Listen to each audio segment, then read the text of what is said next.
The next and last stop is Atlantic Avenue, Barclays Center. Stand clear of the closing doors, please. The only net fans you know? The only Nets fans you know? Man. I mean, come on, man. Or are these guys? Welcome back to the Only Net Fans You Know podcast. I'm Peter. I'm joined by my friend and fellow Nets confidant, Charlie. Jesus Christ, Pete. What happened? What goes on? What's going on? Jesus. God, I'm at a loss for words. The last 24 hours has just been a mind-blowing experience. The last 3 years as Net fans, we've gone through everything you could possibly think of, and it feels like it's all culminating into today. Pete, Steve Nash. Steve Nash is fired. Steve Nash is gone, Pete. What goes on? It's finally over. The reign of terror. Or I don't even know what you want to call it. Of mediocrity. If that is it finally over? Maybe. We'll see. The working title is The Elephant in the Room. And as you mentioned to me off air, I think we should just jump straight into it. After the Nets started off pretty shitty, right? 2-5 with losses against the Grizzlies, the Bucks, the Mavericks in overtime at home, and a split against the Pacers. Finally, Marks made the move and fired Steve Nash, a move that probably should have been made a lot earlier. Mutually fired. That's might I add. Oh, come on, that's bull. You know that's bullshit. Supposedly Nash spoke to Marks and says, I, quote unquote, I do not have a voice in this room. These guys are not responding to me. Where did you see that? I didn't see that. Basically, you're going to make me look it up right now? I can pull it up right now. Go on. It's basically everything a Nets fan was clamoring for at the end of this year finally came to fruition, Pete. Jock Vaughn is our coach in the interim, but it looks like the front runner right now is Ime Udoka. But John, just a mind-blowing set of events, and there's just so many questions that I have to ask. And let's just start off like this. How did you find out about the news? What were you doing? And what was your first reaction about getting the Nash news?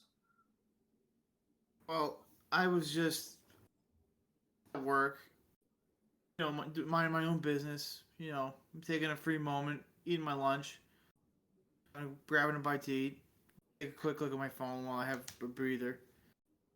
And I check Nets Reddit. First thing, Woj, Steve Nash fired. Fuck. What's my first reaction? Naturally, it's to send it to Pete. Then the rest is history. I sent it to Pete. No response. As usual. Whenever Nets hours pass by. I gotta cut you off. If there's ever big news about to happen or has happened, just know I was probably taking a nap at the time. Because it always happens. Hours pass by. Hours turn into weeks. Weeks turn into months. Months turn into years. Ever see Shining? When he freezes over, that's me every time waiting for a Pete response to big news. It was like an hour, 2 hours at most. By the way, during the Sean Marks press conference, Sean Marks said that Steve Nash told him after the win last night, they're not responding to me. Suggests Steve basically decided to go. He really should never have started the season if the two players who didn't want him back were still here. But that's not a quote from Steve Nash, because he's talking. That's a quote from Sean Marks. Well, that's Alan Hahn said that in a tweet, and that was a quote, and that Steve Nash said that the players are not responding to him is a direct quote from Sean Marks' press conference. Okay. Just mind blowing experience right there that's happened. Then the first news after that is that we're looking at Quinn Snyder, the former Utah Jazz coach. We're looking at Ime Udoka. Just what were you thinking then? Didn't you send me a text that you wanted Quinn Snyder? I like Quinn Snyder personally. I think he's I listen, I don't know. I mean, he ran a good Utah team. He ran a tight ship, but and there was another thing: the guy couldn't push them over the edge in the playoffs. Outcoached by Steve Kerr. You know, and other guys, it just didn't work out in there. So, but he's got the most experience in the playoffs. He knows how to manage a superstar, and I just think he's the best fit for discipline. But again, it seems the guys Ime Udoka knows the system. He knows the players. Kevin Durant, Kyrie Irving, these guys have a relationship with him.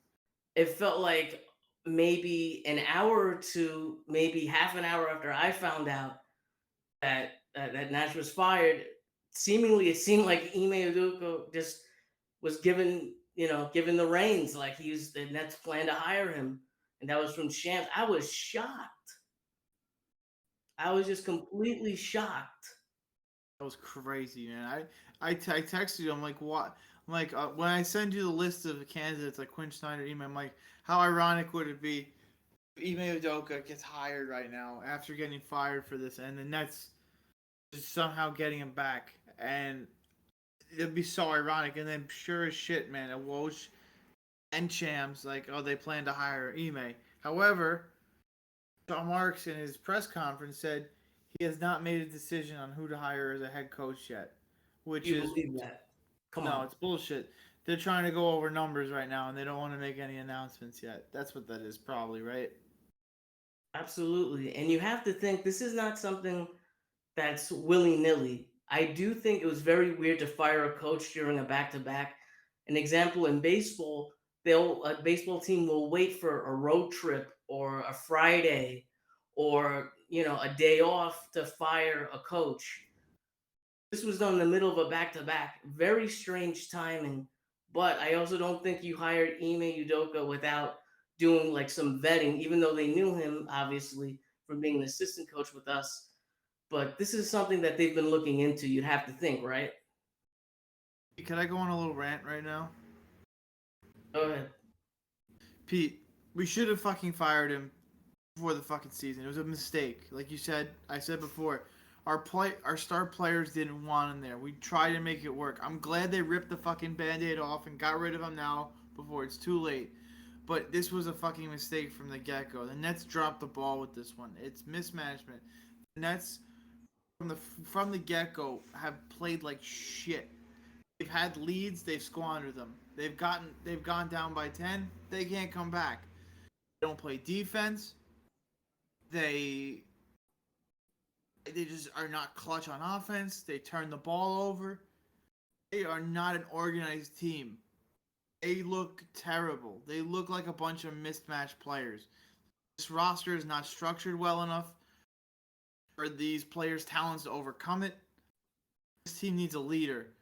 We have two guys on the team who are supposed to be leaders, and they're not leading. They're playing terrible. They're averaging crazy amount of points, but their defense has been terrible. They've been turning the ball over, and at the end of games, when they have chances to bring the team back, they go up, they run the ball up, and take stupid fucking three-point shots, which they haven't hit. Yes, they're the best shooters probably in the league, and they're best offensive players in the league. I get that. But man, you really kill every bit of momentum when you walk up and just brick a three-pointer. It's both Katie and Kyrie. I'm not blaming it all on Nash. Nash, they weren't listening to him. They were blowing leads like crazy. They had a 20-point lead against the Pacers, 24-point lead, and they blew it and almost lost. They had a lead against the Mavericks. They blew it and lost. And they went into overtime and lost. They were playing the Bulls tonight. They had a 10-point lead in the third quarter. They fucking squandered and lost under Jock Vaughn. Players are not good enough to overcome adversity. That's my rant. Yeah, I definitely think there's a lot to what you said, and a lot to jump into that. It's just crazy, man. Steve Nash wound up going 94-67 regular season, 7-9 in the postseason, one playoff series win. Ime Udoka got one playoff series win against us last year. He went 51-31 with the Celtics. He's a guy who knows the team. He's cool with KD. I imagine he's cool with most of the roster that was here when he was there. He's gonna focus on defense. It's just, are you okay looking over the stuff in Boston? I don't know what that's even about, man. I'm what is he had a relationship with the staffer, sending inappropriate text. What is it? Well, he cheated on his wife, supposedly, allegedly, That's from what I've that's the seen. most important thing. That's the biggest grimiest thing that I know of, but I don't know the other details of anything else. Is it strange that none of these details have come out yet? Yeah, I think Celtics are trying to hold it because it's probably embarrassing. It might be. Listen, it could be from ownership, man. It doesn't want to get out because it's damning to an image, you know. Of course. Is the Nets culture officially dead now? I feel that guys like Joe Harris and Utah, some other guys, still have it, and these guys are bringing it every night, and it shows the heart. But how long is that going to go for?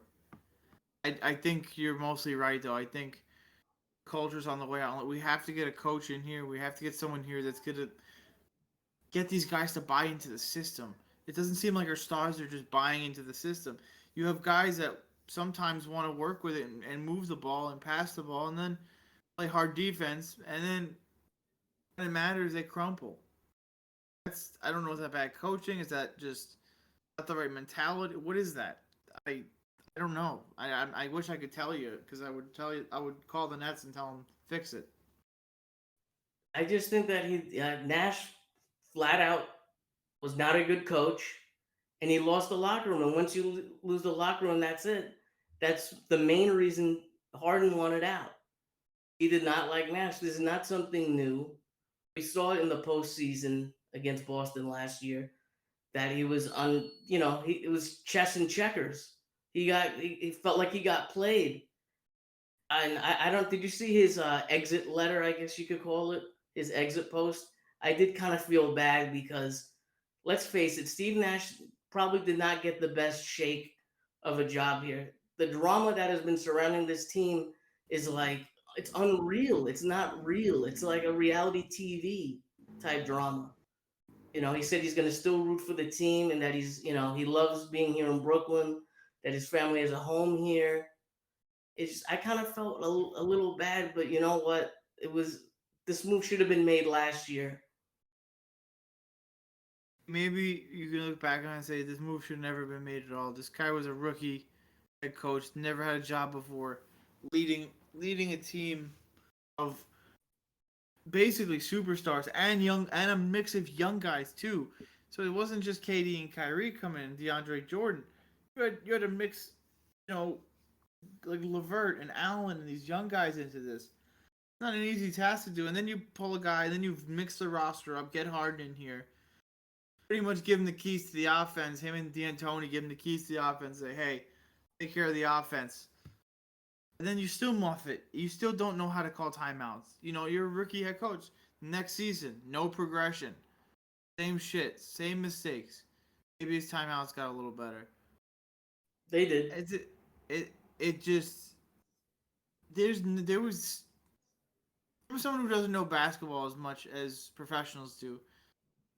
The minimum amount of adjustments he made, or the lack of adjustments, whatever you want to call it, maybe he was making adjustments. They just weren't the right ones. Whether his team wasn't maximizing their effort, that comes from not like wanting to play for you because they don't feel like you're getting them the position to get putting them in the best position to succeed. So it sucks. I feel bad, but like you said, man, this decision needed to be made a long time ago because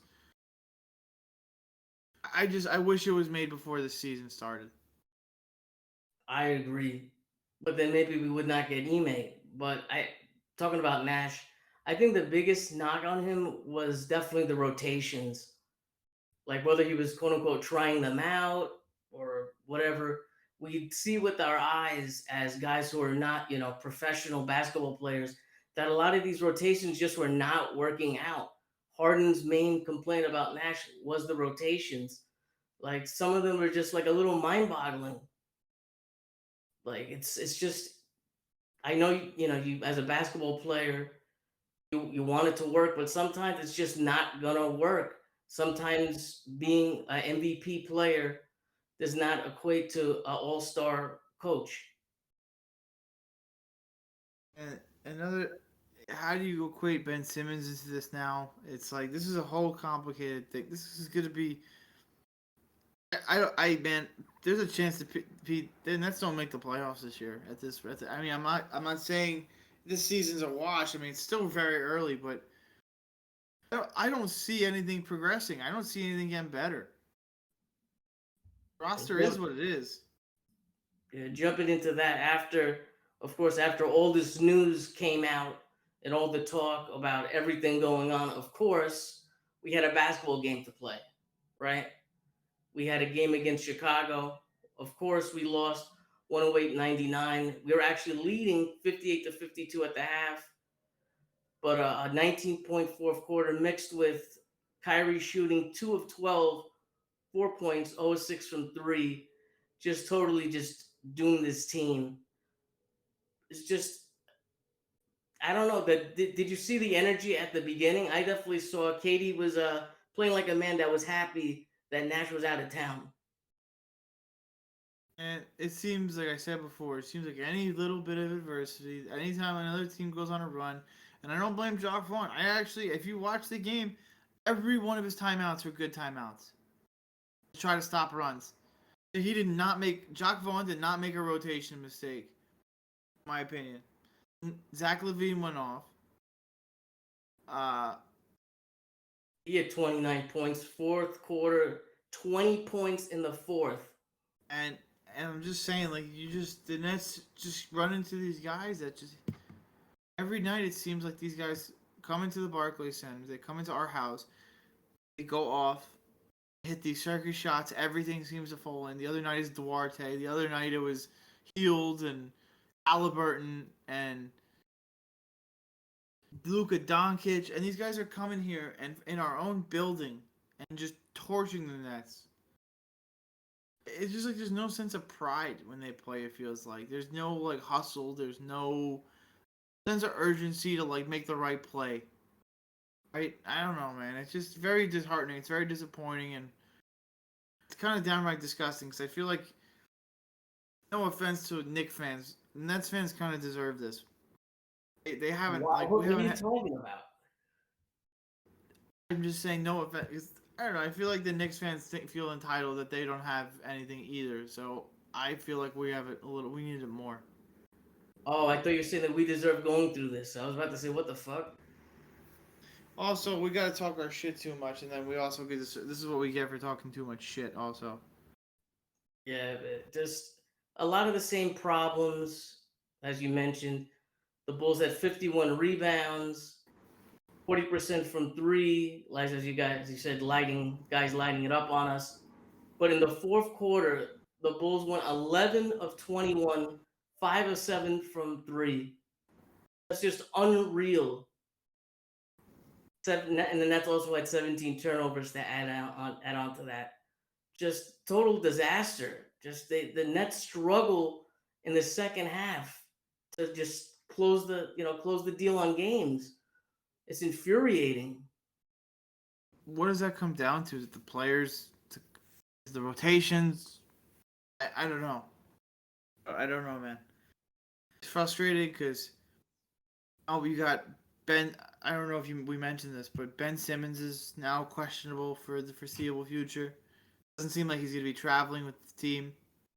He's got a knee soreness. They didn't say he took an MRI or an X-ray or anything like that. Nothing in that age. It's just very vague knee soreness, and he's been out. Seth Curry's been under time management. He's not playing every other game. Joe Harris is under a minutes restriction. He's like seemingly our best defender this year. And TJ Warren is MIA for the foreseeable future. So we still have a section of this team that's not at full strength. But I just don't see these guys coming in and making that big of a difference. I don't think Joe's been our best defender. He's been sneaky good coming back, but Royce has been pretty good. Royce put up 20 points tonight. The way that I see it, before You're today, right, Pete. the games, just throw them out, forget it. We're gonna have a new coach coming in.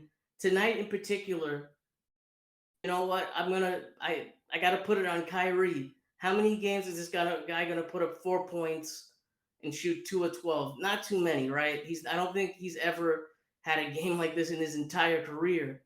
So if Oh, he you're the has. Nets, you could scrap this one off. I could scrap this one off. I was happy with the energy for the most part. I'm not happy about the defense in the fourth quarter. I'm not happy with the rebounds, but I'm happy with the energy. I'm happy that KD feels like, at least for me watching it, it feels like he's more, I don't know, not more, but reinvested in this team. It looked like a KD that I hadn't seen in a very long time. Pete, to be honest with you, man, his turnovers are getting really inexcusable. He had like 6 turnovers tonight. He had like 4 the other day. He's putting it like he's getting at least three turnovers a night. Your best player, that can't happen. I'm sorry. Like other teams' best players don't turn the ball over a clip like that, and they happen at the worst times. They always seem to start a run for the other team. They always seem to hinder a run for us. It's getting real sloppy, and it's hard to watch, especially going to games and wanting to pay money to go to these games. Watch these guys kind of just seemingly dog it. I'm not saying they're dogging it, but that's the vibe they're giving off. I don't know. It's tough, but I'm really intrigued to see what the new coach is gonna bring in, and I think this. I don't know. Call me crazy. I really think this team is gonna take off. Crazy. I I call me crazy. I'm biased, You're right? crazy. You're crazy. You can be You biased, wanna but you're also crazy. Oh, you know what we should talk about? what? What do you think's gonna happen if we get Ime Udoka? You think Clara Wusai is on watch? Oh, shut up. Crazy. Ridiculous. All right, Pete. We're gonna go through a little segment. We're gonna be a little positive here, a little bit, and then we're also gonna be negative. It's called the blame game. We're gonna start with the people you blame the most for why the Nets suck ass, and then we're gonna go to the 3 people who we praise so far for the good things For they've the done, bright spot. for the little bright spot, a little glimmer of hopes in the season. So, Pete, let's go over 3 people who you blame the most for what the fuck's been going on. Originally, I was gonna say Kyrie, Marks, and Nash. Nash, obviously, for the coaching, Marks for the roster, and Kyrie for the distraction and stuff. But I also gotta put like Ben Simmons in there, and it's hard. Like for Kyrie, it's it's tough because he is playing well, but it depends on how you rate the distraction. So I'm gonna also throw Ben Simmons in there also because I don't think he could play with Clax. I think that's gonna be an issue, and he's just been playing way too timid. I don't know if he's hurt or not, but this is not the Ben Simmons I was expecting. Those are definitely people to blame. Personally speaking, I Kyrie, Nash, and I honestly think KD deserves a little bit of blame, but He's been playing well though. he's been scoring. His defense has been okay. His turnovers have been bad. They've been very costly and at the worst times. His shot selection has been poor. He's trying to do too much. He's not acting like a leader. He got another coach fired. So Kenny Atkinson, Oh, he got another coach fired. The guy deserves to be fired. you're right. They both deserve to be fired. But regardless, all the drama in the offseason, but unwanted negative energy. Turnover thing we really has to clean up, and I'm blaming him a little bit. That's fair. It's it's not. It's just I don't know. It just seems like there's bad juju all around right now. I I think that's fair. I think Yeah, I was gonna say I think there are a few people though that we can kind of hang our hat on and be like, wow, this looks like it's working out, but it could be lightning in a bottle, so we'll see. But right now, you got to look at three people going on. Like, there's some progression going on in the Nets organization with some young players that particularly Nick Claxton, I think you have to look at and be really happy about because it seems like the first couple of games he wasn't hitting his free throws, but now it seems like he's been a little more consistent with his free throw shooting, which is a big area of improvement for him.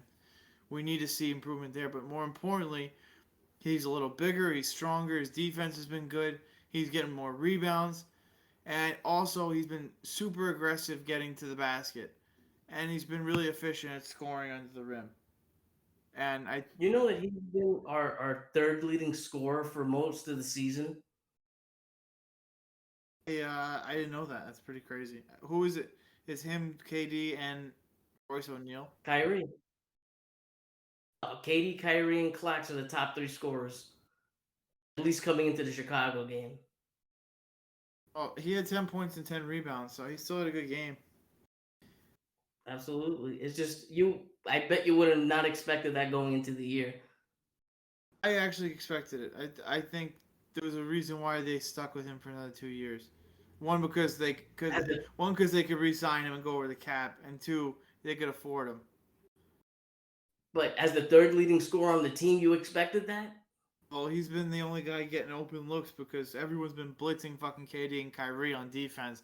So he's getting good. He's getting good looks under the rim. You thought he was going to score more than Ben?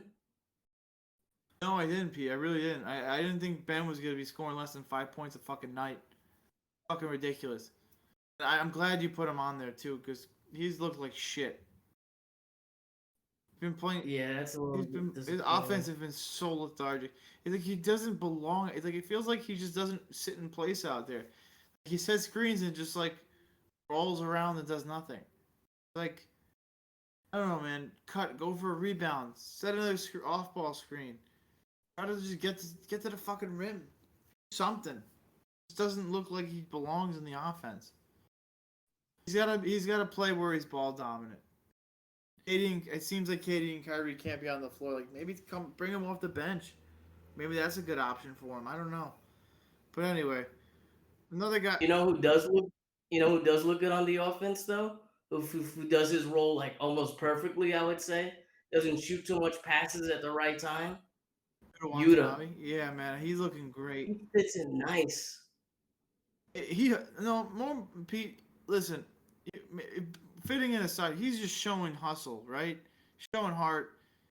It looks like he cares to be out there. He looks like he's fighting for a spot. He looks like he's fighting for his career. And that's what you need dogs like that. You need guys with chips on their shoulder who play hard every night, like they have nothing to lose. He's shooting really well. He's playing really good, surprisingly good defense. I mean, it's not perfect, but he's getting real minutes. He's the first guy off the bench. He's playing like a hybrid forward for them. He spaces the floor. He's getting confidence on his drives. And again, even if he has an open look, he'll happily give it up to the guy to get another guy a better look. It's really nice to see. And I'm not taking any credit for this. I'm just saying that I didn't think he was going to be anything, and now look at him showing us up. I didn't think he was going to even make the team, to be honest with you. I was shitting on him. He was Defensive Player of the Year in college for his conference, so I don't think the defense should be surprising.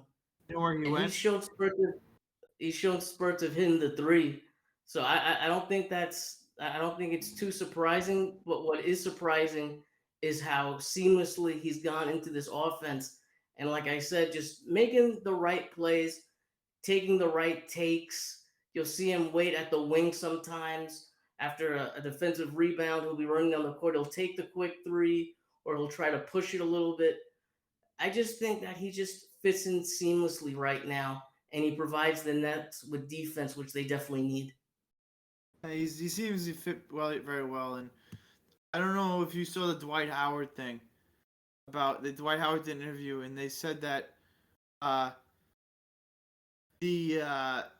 Nets called him supposedly and said that, oh, we don't want anyone that can shoot. And it seems like they want guys like Yuta Watanabe. That's what he fills the role. Like, we've been clamoring for a big guy, but we have this guy Yuta who's a hybrid forward. But look at it now, man. He seems to fit right in. It's really crazy. Mhm. And also, the last guy you wanted to give praise to, Joe Harris, limited minutes coming back. He's still finding his shot, but I think his defense has definitely surprised people early on. His one-on-one defense has been very good and solid. You can see he's got a good head about him when he's playing. He's not getting as many looks as I like. When Harden was on the team, the ball was swinging and the ball was getting in his hands, and he was getting much better looks.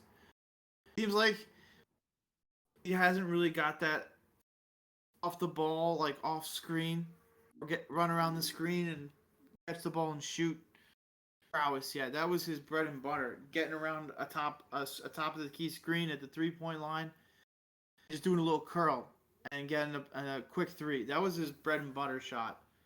Seems like he's not getting that. They're guarding it. They know his deals. So getting him open looks at the three is going to be really important for him to get going. Like, Joe Harris needs more volume to get the feeling back. He hasn't played in a year. But man, they got to get him going on offense. But if they can get him all around with the defense and the offense, if he can put up 10 to 15 points a night and go 3 of 5, 2 of 4 for every night, it'll help. It'll help immensely on top of solid defense. Yeah, I think what I'm looking for is that pump fake and drive that he's been getting so good at. We haven't seen it yet, but I think he's still recovering. That quote that we talked about last episode, that his coming back, he's going to be limited, quote unquote. I think we're seeing that, and I do think that he's building back, and it's definitely a good sign that he's knocking down a couple of shots with Seth out. So I definitely think he deserves praise, Joe Harris.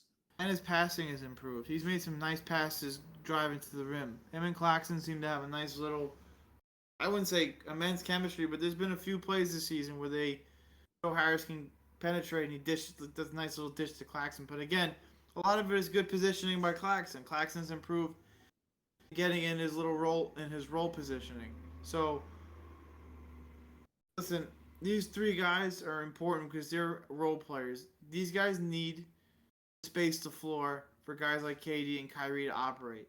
They need to be a threat because what's going on? Defenses are blitzing KD, are blitzing Kyrie. These guys are good in one-on-one scenarios.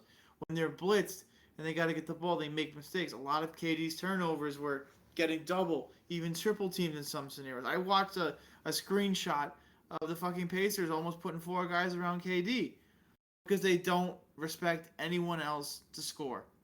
And that's a bad thing. You can't have that. Absolutely. Anything else you want to add on? I think you summed it up pretty well. I went on so many fucking rants. I'm so upset. I'm so disappointed. I'm disgusted. It's like the Nets fans need something nice for once. We've been suffering. Like, we can't have anything fucking nice. Like, it just seems like every game, the other team gets every friendly roll, gets every call. And it's a why me syndrome. I get it. But, man, it's just, I can't help but feel that way. I don't know if you feel the same way. I feel similar, but I think there's going to be some changes coming.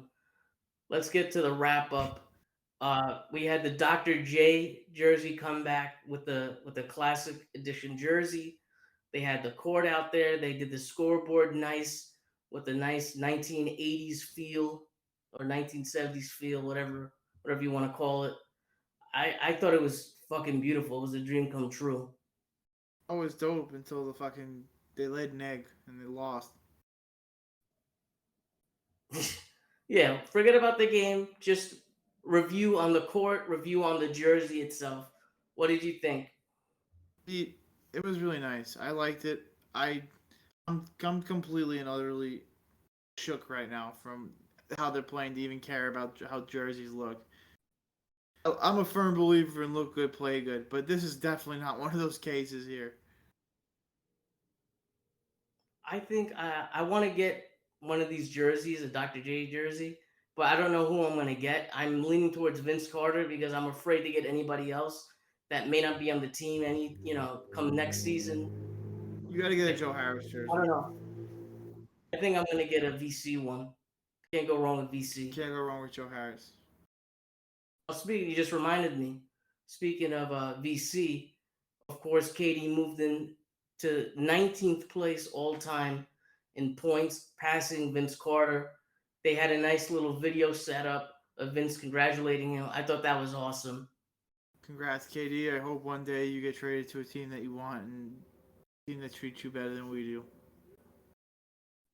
So fucking negative. Jesus Christ. Dude, how can I not be negative? It's all this shit all the time. I'm like fucking doom and gloom 8 games in already. I'm a Jets fan. I'm a Nets fan. I'm nothing nice. Except the Yankee fan part. They lost. They suck ass. They're recursed. Anything else you want to add on, Mr. Negative? They better fucking win on Friday. They better come out and fucking win. They better just get back to 500. And they need to do this for the fans. The fans are just about. I think everyone's gonna go overboard, you included. I feel like you're close to your breaking point. It's to the point where Nets fans are turning on Nets fans. I think I'm a more conservative person when it comes to stuff like this. You're more emotional and reactive towards it, and I definitely think that you're triggered today. You're reaching your breaking point. I'm frustrated, but I'm not triggered. I was triggered the Milwaukee game. I was triggered, and I was not happy about tonight. But I'm renewed with Ime coming in possibly. That gives me a little bit of hope. If Nash was still there, I might feel differently. I'm between melancholy and meltdown. That's a lot of room. That's a lot of room that you could fit up over there. Judging by my rants, do you blame me? No. There's a lot to take apart. And it sucks. It sucks because like watching these games are brutal. Like so brutal.